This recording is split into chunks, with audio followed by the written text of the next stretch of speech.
Hello అండి. Welcome to సాహిత్య Raju's kitchen. ఈరోజు వీడియోలో ఓరియో బిస్కెట్ తోటి కూల్ కేక్‌ని ఇంట్లోనే ఓవెన్ లేకుండా ఈజీగా ఏ విధంగా ప్రిపేర్ చేసుకోవాలో ఈ వీడియోలో చూపించబోతున్నానండి. న్యూ ఇయర్ సెలబ్రేషన్స్‌కైనా, బర్త్‌డేస్ అయినా, మ్యారేజ్ పార్టీస్ అయినా ఇలా ఈజీగా ఇంట్లోనే కేక్‌ని ప్రిపేర్ చేసుకోండి. చాలా చాలా టేస్టీగా ఉంటుంది. మరి ఓరియో బిస్కెట్ తోటి కూల్ కేక్‌ని ఏ విధంగా ప్రిపేర్ చేసుకోవాలో విధానాన్ని ప్రాసెస్‌లోనికి వెళ్ళి చూసేద్దాం రండి.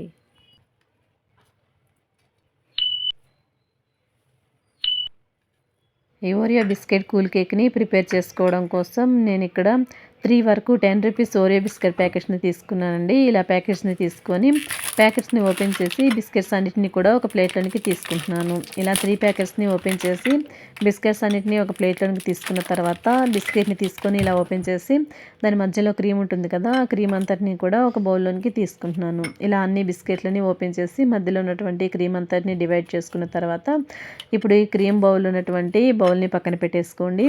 ఇప్పుడు ఈ ఓరియో బిస్కెట్స్ అన్నిటిని కూడా ఇలాగ మధ్యకి ముక్కలుగా తుంచుకొని వీటన్నిటిని ఒక మిక్సీ జార్‌లోనికి వేసుకోండి. ఇలా మిక్సీ జార్‌లోనికి వేసుకున్న తర్వాత ఇప్పుడు ఇందులో ఒక 2 స్పూన్ల వరకు చక్కెరని వేసుకోండి. చక్కెర మీరు ఇంకొంచెం స్వీట్‌నెస్ ఎక్కువ కావాలంటే మరో 1, 2 స్పూన్ల వరకైనా యాడ్ చేసుకోవచ్చు. ఇలాగా బిస్కెట్స్ అన్నిటిని యాడ్ చేసుకున్న తర్వాత ఒకసారి మెత్తగా పొడిలాగా గ్రైండ్ చేసి తీసుకోండి. ఇప్పుడు ఇలా గ్రైండ్ చేసి తీసుకున్నటువంటి ఓరియో బిస్కెట్ పొడిని ఒక మిక్సింగ్ బౌల్‌లోనికి యాడ్ చేసుకోండి. ఇలా గ్రైండ్ చేసినటువంటి ఓరియో బిస్కెట్ పౌడర్‌ని అంతా మిక్సింగ్ బౌల్‌లోకి తీసుకున్న తర్వాత ఇలా ఒక జల్లెడ పెట్టుకోండి. అందులో 1/2 కప్ వరకు మైదా పిండిని, అలాగే 1/2 స్పూన్ వరకు బేకింగ్ పౌడర్‌ని, 1/2 స్పూన్ వరకు వంట సోడాని వేసుకొని ఒకసారి వీటన్నిటిని జల్లించి తీసుకోండి. ఇలా పిండిని జల్లించి తీసుకోవడం వలన మనకి కేక్ అనేది చాలా ఫ్లఫీగా వస్తుంది. ఇప్పుడు ఇలా జల్లించి తీసుకున్నటువంటి మిశ్రమం అంతా కూడా ఓరియో బిస్కెట్ పౌడర్‌లో కలిసే విధంగా ఒకసారి ఇలా విస్కర్‌తో మిక్స్ చేసుకున్న తర్వాత ఇప్పుడు ఇందులో కాచి చల్లార్చినటువంటి 1 కప్పు పాలను తీసుకొని కొంచెం కొంచెంగా యాడ్ చేసుకుంటూ ఈ పొడి పిండినంతా కూడా లిక్విడ్ కన్సిస్టెన్సీలోకి వచ్చే విధంగా బాగా మిక్స్ చేసి తీసుకోవాలి. ఇలా కొంచెం కొంచెంగా పాలని యాడ్ చేసుకుంటూ బ్యాటర్‌ని ఇలా మిక్స్ చేసుకున్న తర్వాత ఇప్పుడు ఇందులో 1/2 స్పూన్ వరకు వెనిల్లా ఎసెన్స్‌ని యాడ్ చేసుకోండి. ఇలా వెనిల్లా ఎసెన్స్‌ని యాడ్ చేసుకోవడం వల్ల ఫ్లేవర్ అనేది చాలా బాగుంటుంది. ఒకవేళ మీ దగ్గర వెనిల్లా ఎసెన్స్ లేనట్లయితే స్కిప్ చేసైనా సరే మీరు ఈ కేక్‌ని ప్రిపేర్ చేసుకోవచ్చు. ఇలా బ్యాటర్‌ని ప్రిపేర్ చేసుకున్న తర్వాత ఇప్పుడు ఈ బౌల్‌ని పక్కన పెట్టుకోండి. ఇప్పుడు ఇలా ఒక కేక్ మౌల్డ్‌ని తీసుకోండి. అందులోనికి ఒక స్పూన్ ఆయిల్‌ని కానీ లేదంటే నెయ్యిని కానీ ఇలా స్ప్రెడ్ చేసుకున్న తర్వాత ఇప్పుడు ఇందులో ఇలా ఒక బటర్ పేపర్‌ని ప్లేస్ చేసుకోండి. మీ దగ్గర ఒకవేళ బటర్ పేపర్ కానీ లేనట్లయితే పొడి మైదా పిండి అయినా సరే ఇలా డస్ట్ చేసి తీసుకోవచ్చు. ఇలాగా ప్రిపేర్ చేసుకున్నటువంటి కేక్ మౌల్డ్‌లోనికి మనం ముందుగా రెడీ చేసి పెట్టుకున్నటువంటి కేక్ బ్యాటర్‌ని అంతా కూడా ఈ కేక్ మౌల్డ్‌లోనికి ఫిల్ చేసుకుందాము.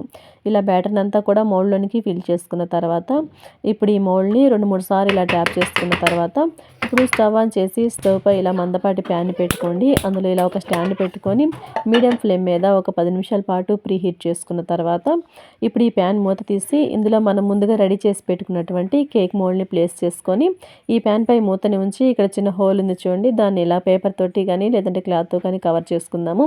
ఇలా కవర్ చేసి మీడియం ఫ్లేమ్ మీద ఒక 30 మినిట్స్ పాటు బేక్ చేసామంటే మనకి కేక్ అనేది రెడీ అవుతుంది. 30 మినిట్స్ తర్వాత ఒకసారి ఇలాగ మూత తీసి టూత్‌పిక్‌ని కానీ లేదంటే నైఫ్‌ని కానీ లేదంటే ఫోర్క్‌ని కానీ ఇలా కేక్‌లోనికి గుచ్చి చూసామంటే ఈ టూత్‌పిక్ అనేది తడి లేకుండా డ్రైగా వచ్చిందంటే మనకి కేక్ అనేది పర్ఫెక్ట్‌గా బేక్ అయినట్లండి. ఇప్పుడు స్టవ్ ఆపేసుకొని ఈ కేక్ మౌల్డ్‌ని ప్యాన్‌లోంచి తీసి బయట పెట్టుకుందాము.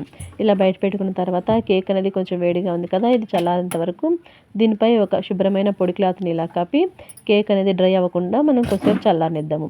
ఇప్పుడు మనం బిస్కెట్ మధ్యలోంచి తీసాం కదా ఈ క్రీమ్‌ని ఒకసారి ఇలా మిక్స్ చేసుకున్న తర్వాత ఇప్పుడు ఇందులో ఒక 2 స్పూన్ల వరకు కాచి చల్లార్చినటువంటి పాలని పోసుకొని ఈ బిస్కెట్లన్నీ కూడా లిక్విడ్ కన్సిస్టెన్సీలోనికి వచ్చే విధంగా ఇలా క్రీమీగా వచ్చేంత వరకు మిక్స్ చేసుకొని ఇప్పుడు ఈ బౌల్‌ని కూడా పక్కన పెట్టుకుందాము. ఇప్పుడు ఇలా ఒక బౌల్‌ని తీసుకోండి. అందులోనికి 2 స్పూన్ల వరకు చక్కెరని వేసుకొని ఇందులోనే 1/2 కప్ వరకు వాటర్‌ని కూడా పోసుకొని ఈ బౌల్‌ని స్టవ్ పై పెట్టుకొని చక్కెర జస్ట్ అలా కరిగేంత వరకు వేడి చేయండి. ఇలా చక్కెర కరిగాక స్టవ్ ఆపేసి ఈ బౌల్‌ని పక్కకి దింపుకోండి. ఇప్పుడు ఇలా ఒక రూ. 40 డైరీ మిల్క్ చాక్లెట్ ప్యాక్‌ని తీసుకోండి. ఇలాగా ఓపెన్ చేసుకున్న తర్వాత ఈ బైట్స్ అన్నిటిని కూడా నైఫ్ తోటి చిన్న చిన్న ముక్కలుగా కట్ చేసి తీసుకోండి. ఇలా డైరీ మిల్క్ చాక్లెట్ అంతా కూడా చిన్న చిన్న ముక్కలుగా కట్ చేసుకున్న తర్వాత ఈ డైరీ మిల్క్ చాక్లెట్ పొడిని అంతటిని కూడా ఒక ప్యాన్‌లోనికి వేసుకోండి. అలాగే మరో 2 స్పూన్ల వరకు చక్కెరను కూడా వేసుకోండి. అలాగే ఇందులోనే 1/2 కప్పు వరకు కాచి చల్లార్చినటువంటి పాలను కూడా పోసుకొని ఈ ప్యాన్‌ని స్టవ్ పై పెట్టి ఈ చక్కెర అలాగే ఈ డైరీ మిల్క్ చాక్లెట్ అంతా కూడా మెల్ట్ అయ్యే విధంగా లో ఫ్లేమ్ మీద మీద ఇలా కలుపుతూ కుక్ చేయండి. ఇలా ఇదంతా కూడా ఉడికి క్రీమీ స్ట్రక్చర్లోనికి వచ్చి దగ్గర పడుతున్నప్పుడు స్టవ్ ఆపేసి ఈ ప్యాన్ని కూడా పక్కకి దింపుకోండి. ఇప్పుడు ఇలా ఒక చిన్న ప్యాన్‌ని తీసుకోండి. అందులోనికి 2 స్పూన్ల వరకు చక్కెరని యాడ్ చేసుకోండి. అలాగే 2 స్పూన్ల వరకు కార్న్‌ఫ్లోర్‌ని కూడా యాడ్ చేసుకున్న తర్వాత ఇందులోనే పావు కప్పు వరకు వాటర్‌ని కానీ లేదంటే పాలని కానీ యాడ్ చేసుకోండి. ఇలా వాటర్‌ని పోసుకున్న తర్వాత ఉండలేమి లేకుండా ఇలా ఒకసారి మిక్స్ చేసుకున్న తర్వాత ఈ ప్యాన్‌ని స్టవ్ ఆన్ చేసి స్టవ్ పై పెట్టుకొని లో ఫ్లేమ్ మీద కలుపుతూ చక్కెర అనేది కరిగి ఈ క్రీమీ స్ట్రక్చర్ వచ్చేంత వరకు ఇలాగ ఉడికించుకోండి. ఇలా క్రీమీ స్ట్రక్చర్ వచ్చేంత వరకు ఉడికించుకున్న తర్వాత స్టవ్ ఆపేసి ఈ ప్యాన్ని కూడా పక్కకి తిప్పుకోండి. ఇలాగ మనం అన్నిటినీ రెడీ చేసుకునేలాగా మనకి కేక్ కూడా పూర్తిగా చల్లారిపోయి ఉంటుందండి. ఇప్పుడు ఒకసారి కేక్‌ని చూద్దాం చూడండి. కేక్ అయితే పూర్తిగా చల్లారిపోయింది. ఇప్పుడు ఈ కేక్‌ని మనం డీమోల్డ్ చేసుకోవడం కోసం ఇలా నైఫ్ తోటి ముందుగా ఎడ్జెస్‌ని ఇలా కట్ చేసుకుందాము.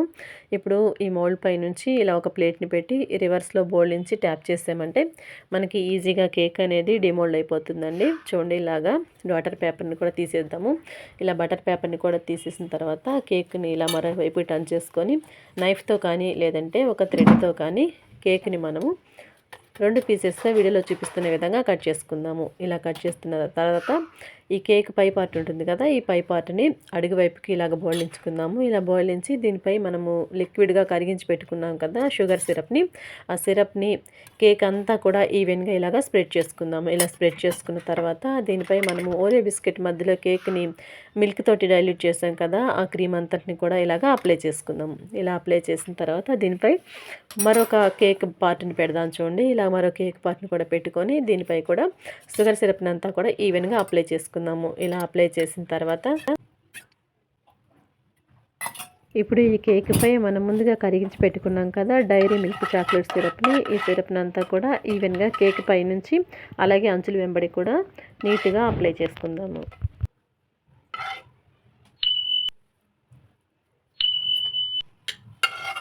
ఇలా నీట్‌గా డైరీ మిల్క్ చాక్లెట్ సిరప్‌ని అంతా కూడా నీట్‌గా ఇలా క్రీమ్ లాగా అప్లై చేసుకున్న తర్వాత ఇప్పుడు ఈ కేక్ ప్లేట్‌ని పక్కన పెట్టుకుందాం చూడండి. అలాగే ఇందాక మనము కార్న్ ఫ్లోర్‌ని ఉడికించి పెట్టుకున్నాం కదా, ఇది కొంచెం మనకి గట్టిగా అయిపోయింది. అందుకోసం అని ఇందులో మరొక 1-2 స్పూన్ల వరకు వాటర్‌ని ఇలా యాడ్ చేసుకొని స్టవ్ పై పెట్టి 1 నిమిషం పాటు ఇలా కుక్ చేసామంటే ఇది మనకి మళ్ళీ డైల్యూట్ అయిపోతుందండి. కొంచెం మనకి క్రీమీ స్ట్రక్చర్ అనేది వస్తుంది.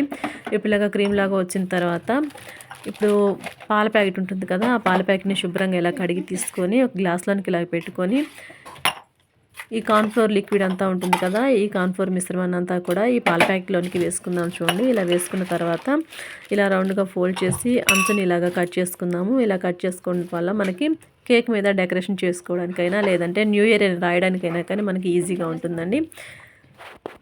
ఇప్పుడు ఈ మిశ్రమంతో చూడండి నేను ఇలా అంచులు వెంబడి చిన్న చిన్న ఫ్లవర్స్ వచ్చే విధంగా డెకరేషన్ చేస్తున్నాను కేక్‌ని. మీరు కూడా మీకు నచ్చిన ఫ్లవర్స్ డిజైన్ కానీ లేదంటే మీకు నచ్చినటువంటి డిజైన్స్ ఏవైనా వేసుకోవచ్చు.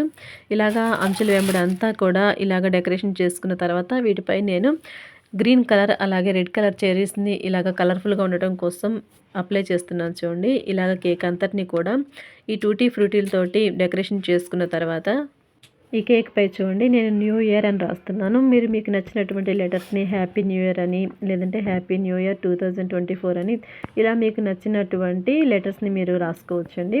ఈ విధంగా లెటర్స్ అన్నిటిని రాసుకున్న తర్వాత ఈ కేక్‌ని మనము ఓరియో బిస్కెట్ తోటి రెడీ చేసాం కాబట్టి ఇలాగ ఓరియో బిస్కెట్‌ని తీసుకొని చిన్న చిన్న ముక్కలుగా కట్ చేసుకొని ఈ ఓరియో బిస్కెట్ ముక్కలను కూడా నేను చూడండి ఇలా అంచుల వెంబడి డిజైన్‌గా ఉండటం కోసం ఇలా అప్లై చేస్తున్నాను. చూడండి మనకి న్యూ ఇయర్ కేక్ అయితే రెడీ అయిపోయింది.